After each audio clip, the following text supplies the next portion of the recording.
We're back for part 2. Wear my favorite sweatshirt. Yeah, so we just had this, I loved the conversation that we had about bringing awareness to what we're consuming, not just our food and our drink, but social media, information, books, other people's energy. So if you haven't checked out that conversation, listen to that first, and then now we're going to kind of dive deeper into what we create out of what we have consumed, what we've ingested, and how that impacts our field and impacts other people around us. So, as far as being a creator, were you going to say something? Well, first of all, I was going to ask if you could share a link to the last video underneath this video so that if someone starts, they can just go right and click on it. Perfect. Will Okay. do. Thank you. Thank you. Yeah, so I'd love to just start with the question, like, what does it mean to be a creator?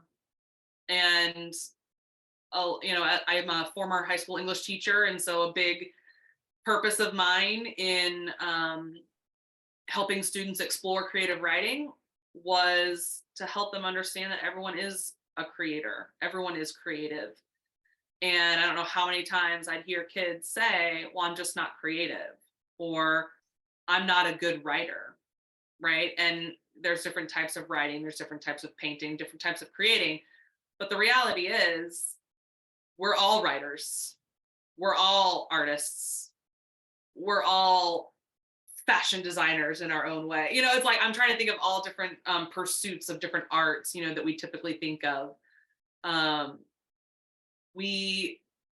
believe we are all creators because we are created in the image of source, of God, the divine, whatever that word or that being, that energy is for you.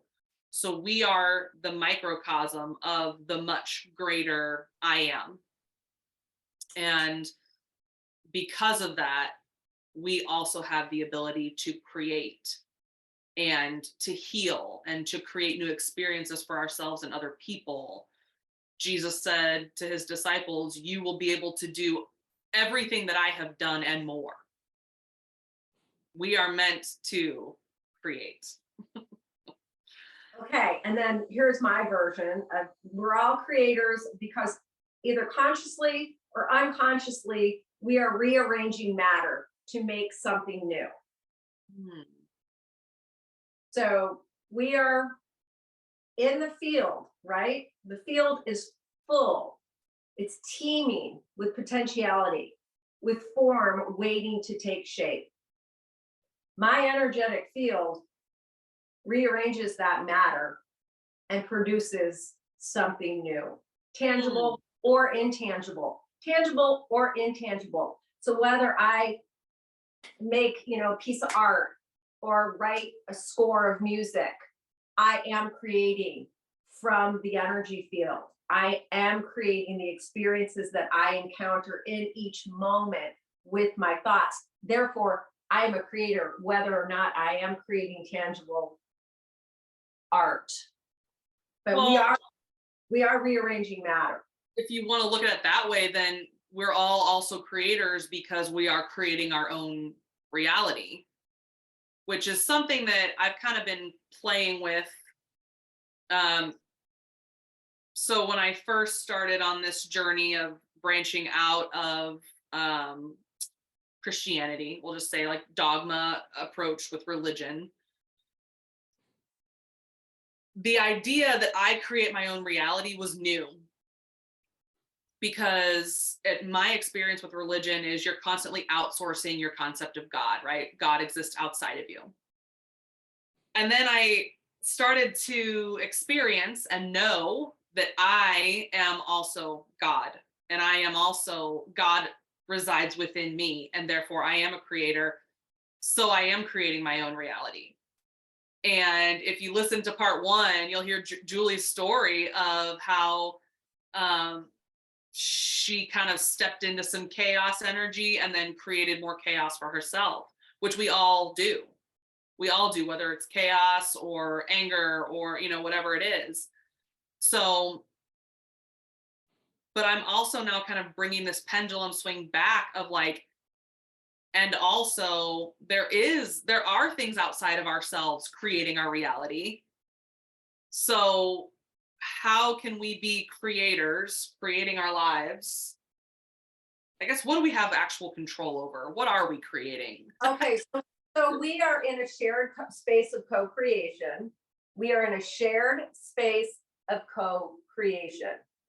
The integrity and speed at which I vibrate will either make me a more dominant creator in this space and a leader, right?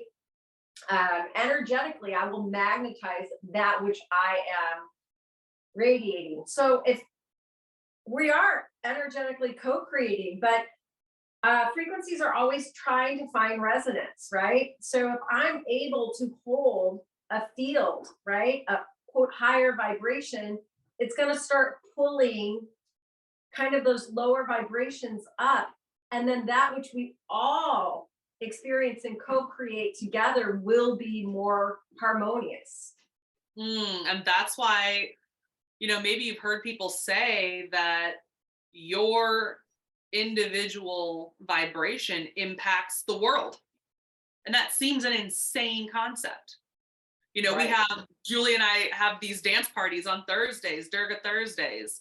And we have this beautiful group where we're all just moving our bodies however feels good in whatever way brings us joy in that moment. And just being in our joy, we truly believe that that vibration sends a ripple effect into the world and makes a difference. And if we look at it through this quantum lens, that's how it makes sense, right? But it Well, seems insane. well, if you think about the tapestry, right? So if we think of our experience, right, of energy as a fabric, a field of fabric, right? And then you think about, and I'm seeing right now these like threads of silver and threads of gold, right? And you see that woven together. And now imagine that is, a skirt or a veil. And you pull one thread, right? One thread starts getting taut, gets tangled. What happens to the shape of the fabric? That is the actual fabric, right? There is a distortion. And if you think of each of these threads as a chord or string on a musical instrument, right?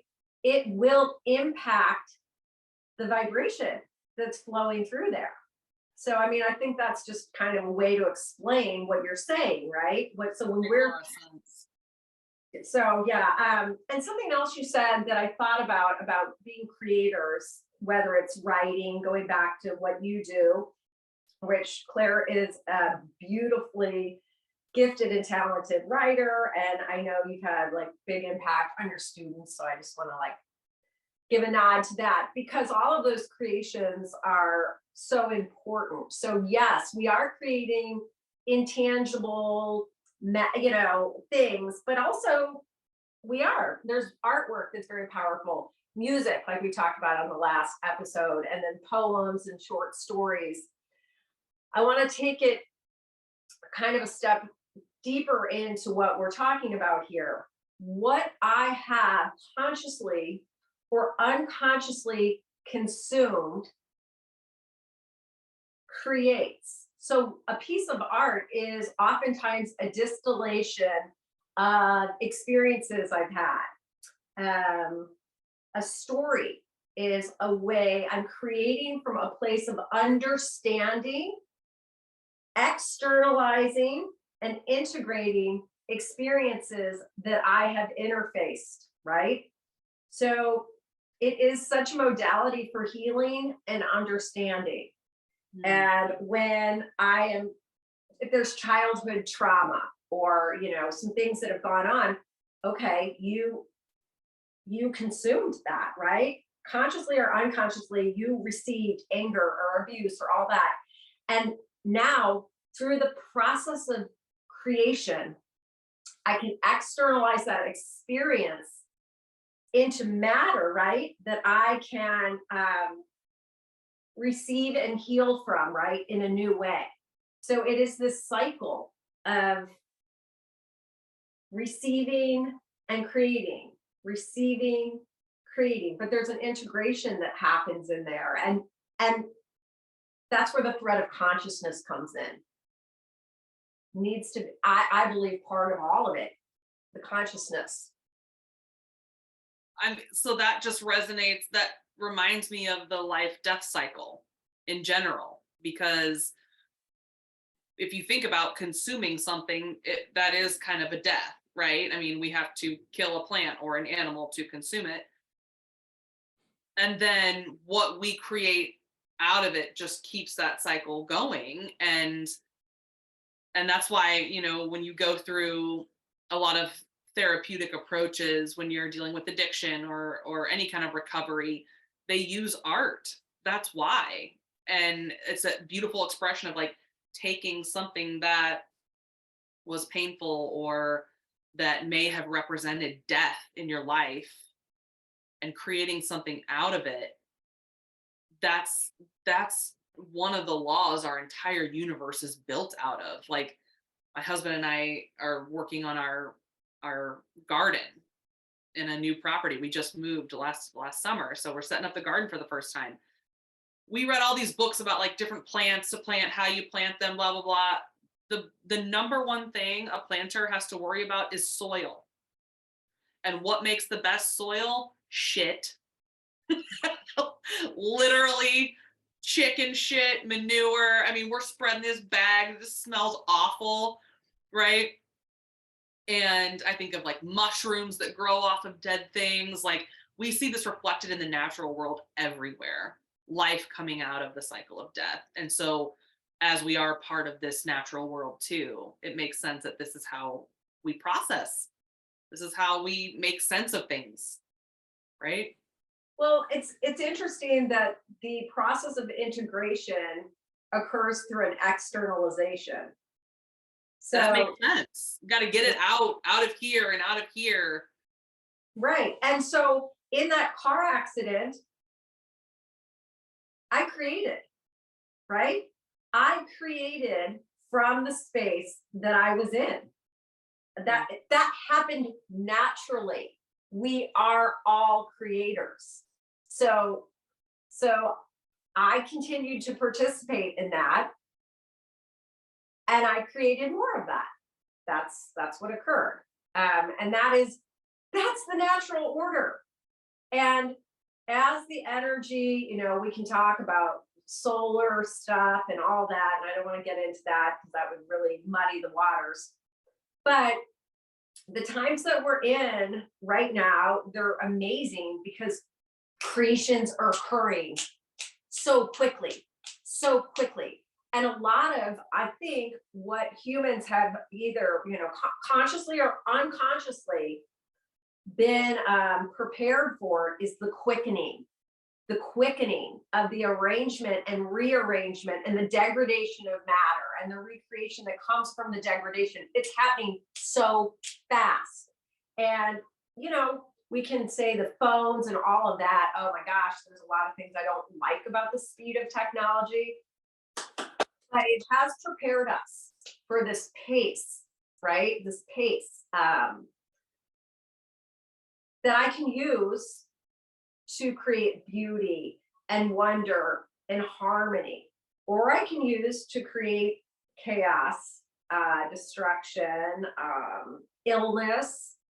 So in that moment of, you know, being unconscious about that which I was creating, I created more chaos. Well, and it brings into light there's an accountability. And that quickening that you're talking about, another language that might make sense for listeners is karma. Karma is speeding up. And what that looks like is, if I make a judgment on someone, to go back to my example from the previous episode, if I make a judgment on someone on their Facebook post, then whether I know it or not, that experience of judgment on a Facebook post or a social media post comes back to me faster. And that's maybe not the best example, but It's just it's this idea that because things are speeding up in that way, what we are putting out there is coming back to us as well. So what we are creating is also coming back to us in a quicker way. So there's that accountability, right? Like, okay, what am I creating right now with my energy? Is this something I want to experience later on? Right. So, and I want to kind of say something about karma. I think for a long time, I believed in karma. Oh, yeah. Well, karma's a bitch. Well, karma's coming for you. Like karma was sitting at like the top of this throne, like I am karma, and you will get 3 lashes in the next lifetime.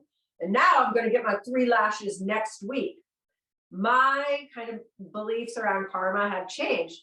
Karma is an energetic rebalancing. So it's literally, if there's, you know, harmonious energy thrown out, it immediately has to come back to harmonize.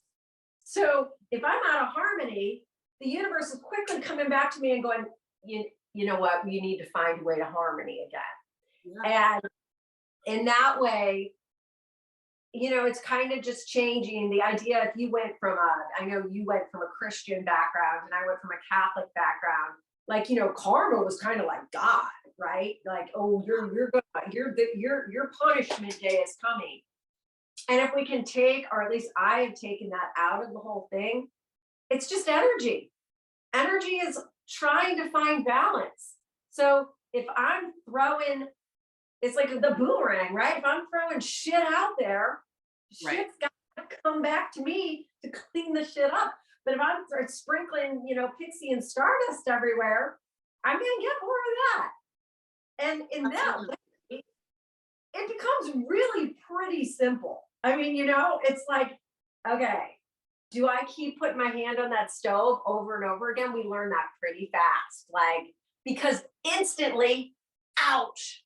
So we stop doing this.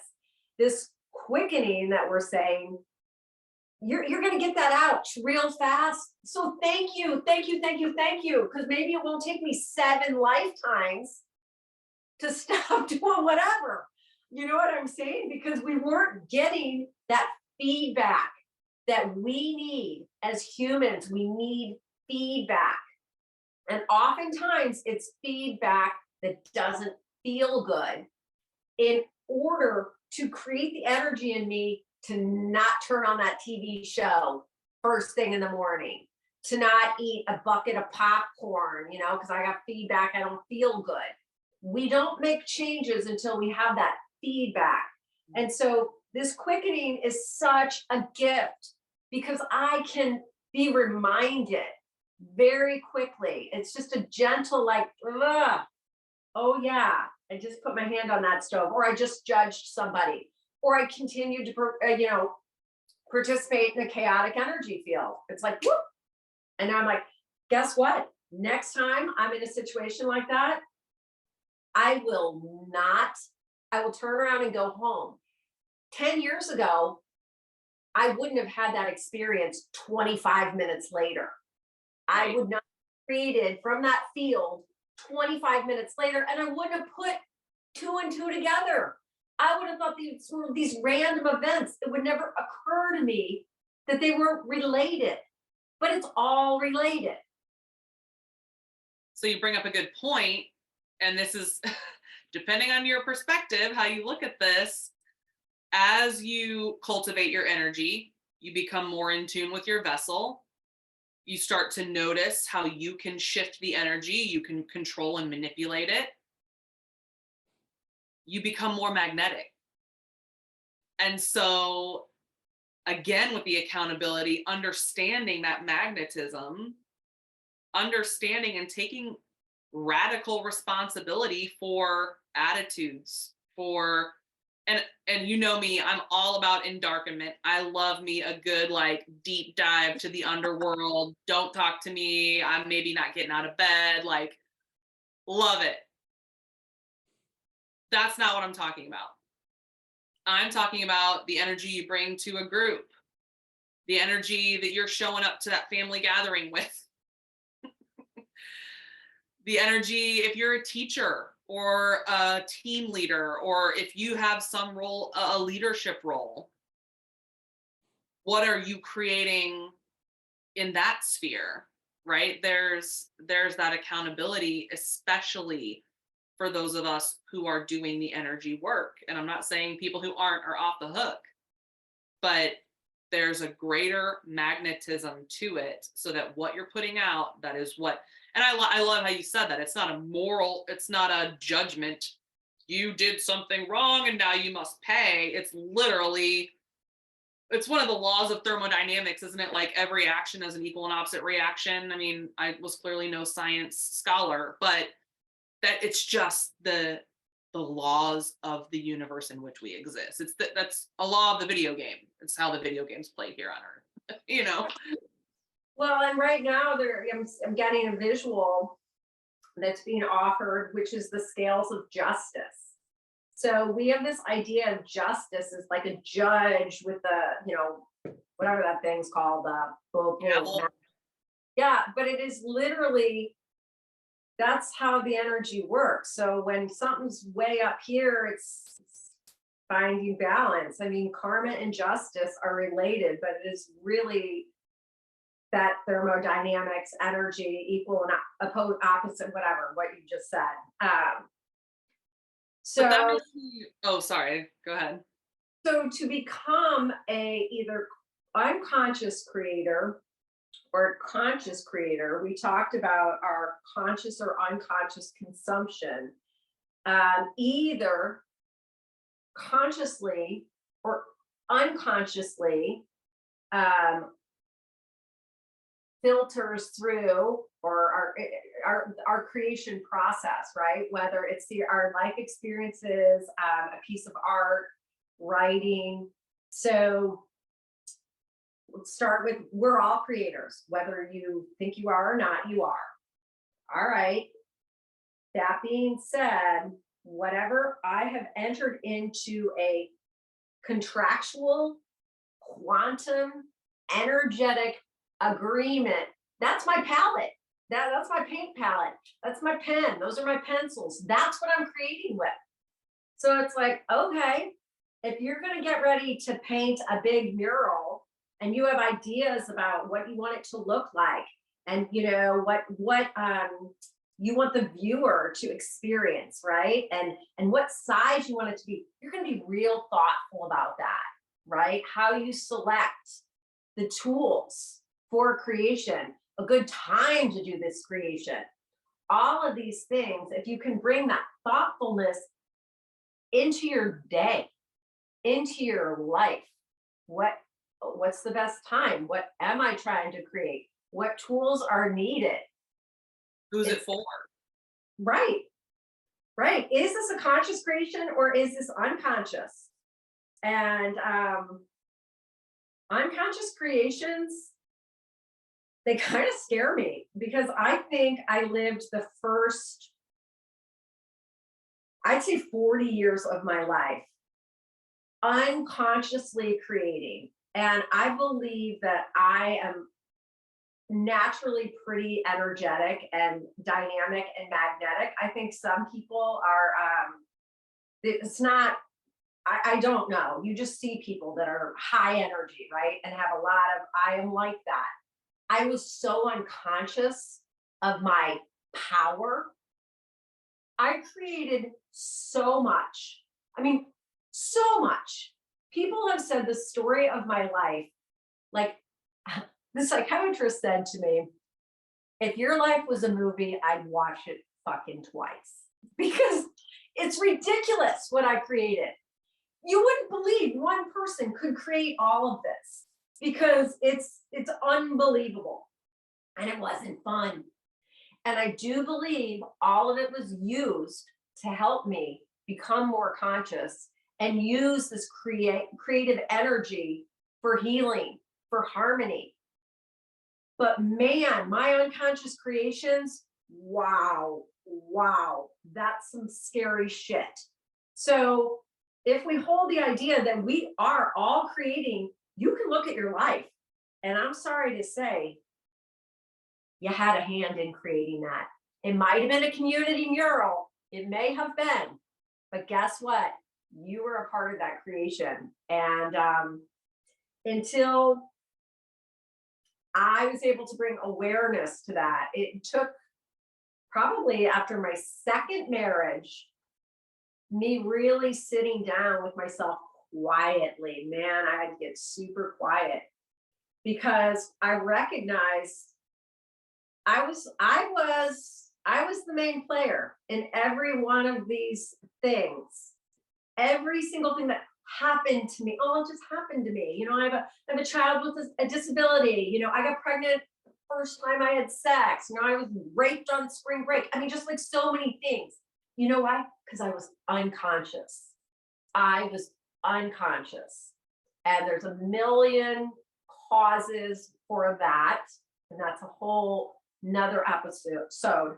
But bringing awareness to what you're creating is super empowering. I mean, it's super empowering because now I'm an awesome manifester. I can create anything. Abundance flows easily to me and through me. I mean, it's shifted, but not until I was able to hold the understanding that I was the creator.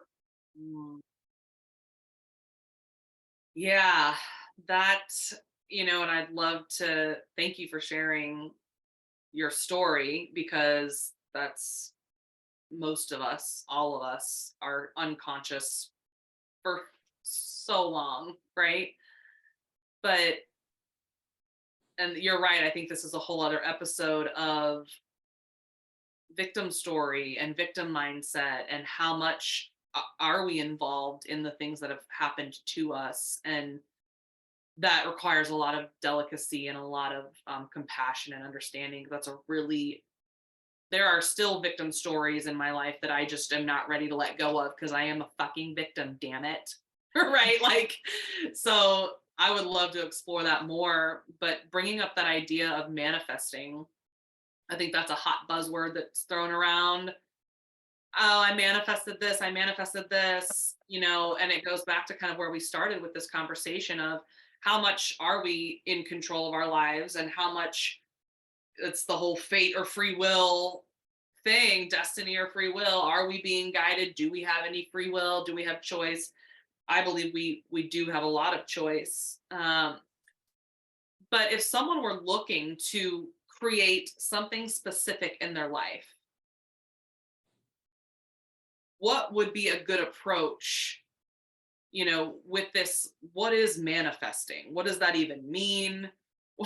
Can we all do it? Manifesting is using your energy body to consciously create with matter.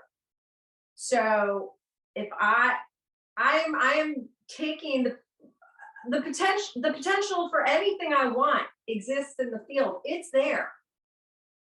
If I can, you use emotion, which is energy in motion. If I can bring the emotion, all right. So say I want to have Let's the use the example of what we're creating with the returns. Oh, perfect. Okay, so we are creating these what will be beautiful experiences, unique individual journeys. On Claire's doing hers.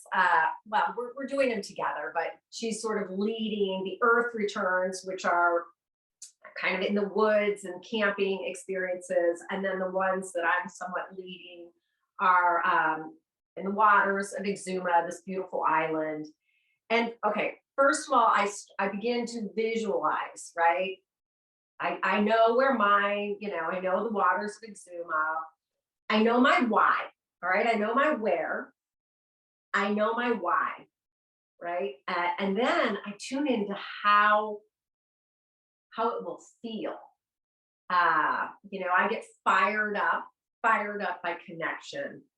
I feel honored when I'm in the presence of healing, right? In another, that just Oh, I mean, I could cry right now. Like that is such a sacred, beautiful thing. And to share that with another person, it's just, it's the biggest blessing.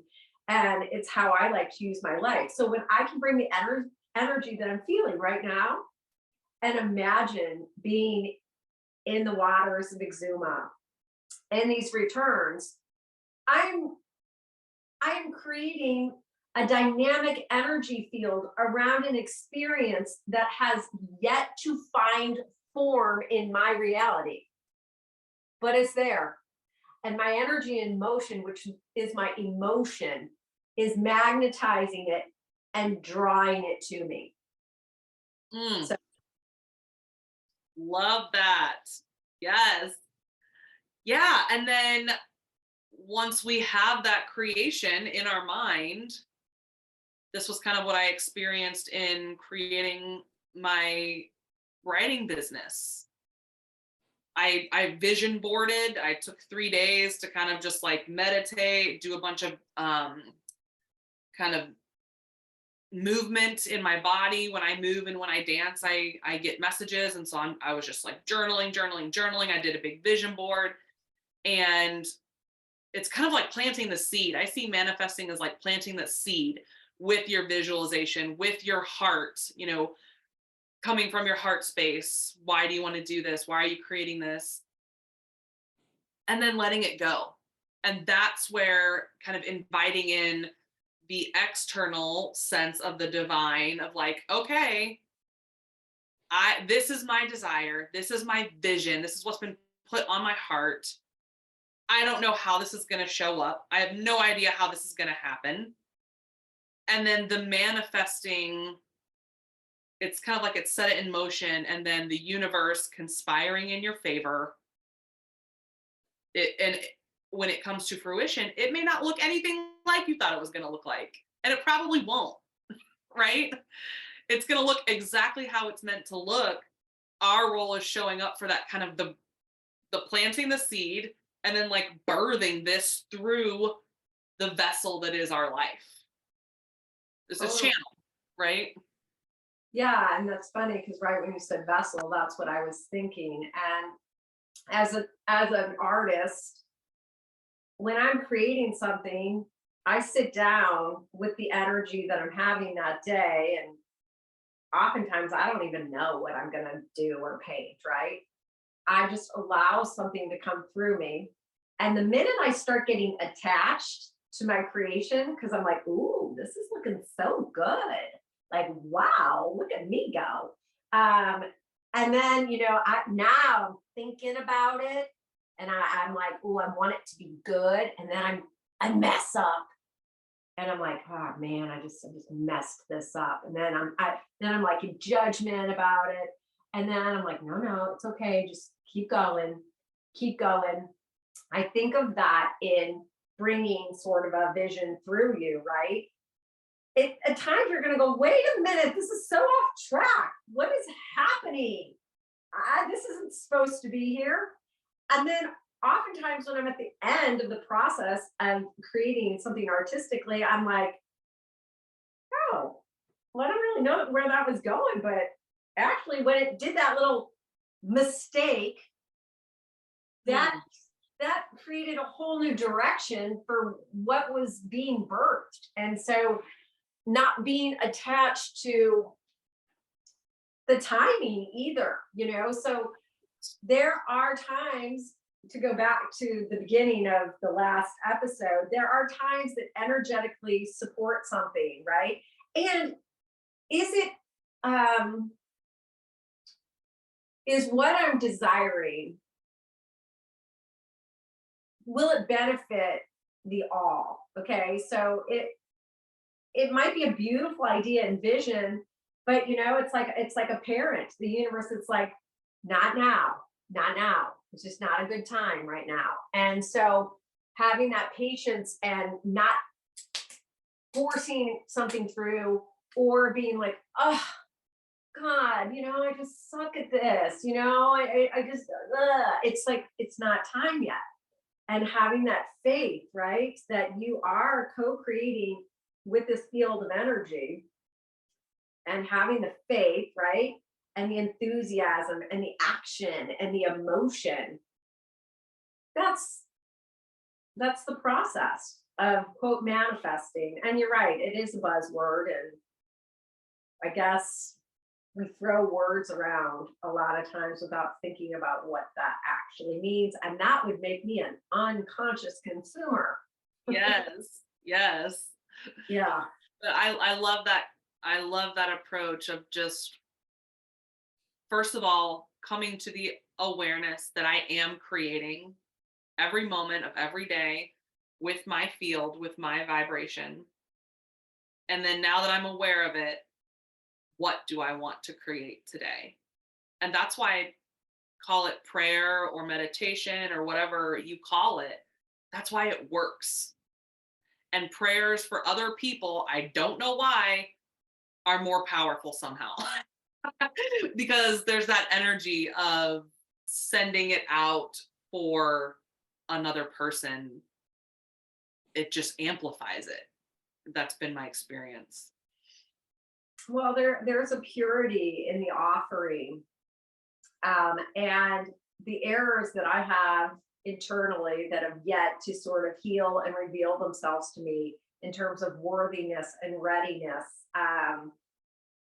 it's a little different, right? So I know I can offer healing to someone else with it's such a clean offering. It's the offering of love, right? And there isn't a lot of errors in that offering. But when I'm offering the same level of healing to myself, it's a little bit different, because there are probably parts of me that I haven't cleaned out what I have unconsciously consumed.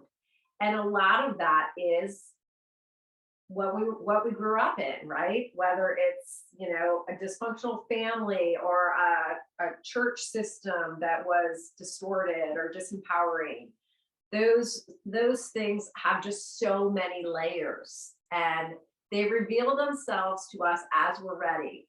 Reveal to heal, reveal to heal. And it's not something you can power through. And that's where some of this creation comes in, using our creative energy to reveal that which exists in us, externalizing it for healing. Yes. Oh, creation for healing. Yes. Ah, so many Yeah, different ways to use our creative energy. So, so many different. So what do we say? What do we say? We say play, right? We say play. Be in joy, to be free from dis-ease. and watch what you create in your life with just a little bit of intention and direction, right? It's Yeah, powerful. yeah. Those consumer reports from last week, like keep creative endeavor records, or because every day at the end of the day, I can look back. And if I am able to be accountable with my energy without holding those stories of victimhood, I can look every day and say, what did I create today? What did I create today? And, I'll speak to my energy field has felt like it's needing kind of a clean sweep a little bit. I have felt the stagnation and density of what we all came through as a collective, as someone who feels collective energy.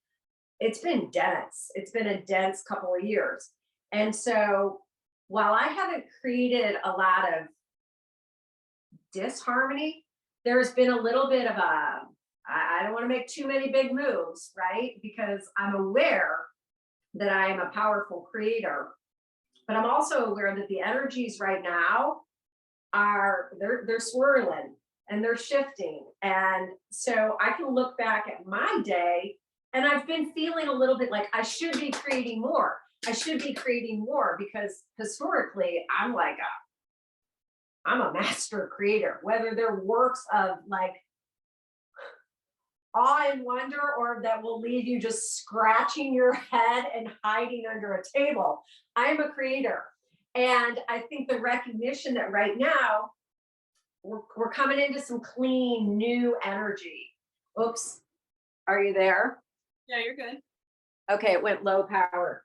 We're coming into this new energy of the equinox, and a friend told me recently that after this equinox, that by the time you guys will have seen that, it will have occurred. On the 19th and 20th of April, many spiders take their web, they just take it apart, and then they wait until the new energy comes in, and then they make a new web. So I feel like right now, my web has been taken down a little bit, and I'm super excited to create a new web of community and connection and cooperative healing, co-creation with Claire and others that I'm working with, to add to the fabric of the experience of the one that is all of us. Beautiful. I think that's the perfect place to wrap up. So thank you for this exploration of consuming, creating, how they're connected, and just bringing our inner eye to all of it. Beautiful. All right, we'll see you in, well, where are we going to see you? We're going to see you in the woods. We're going to see you in the waters. We're going to see you in the mountains. We're going to see you here. Please like, share, subscribe, all those things we say, because we love connecting with all of you. So thanks. Thank you. Stay tuned for more info on those returns.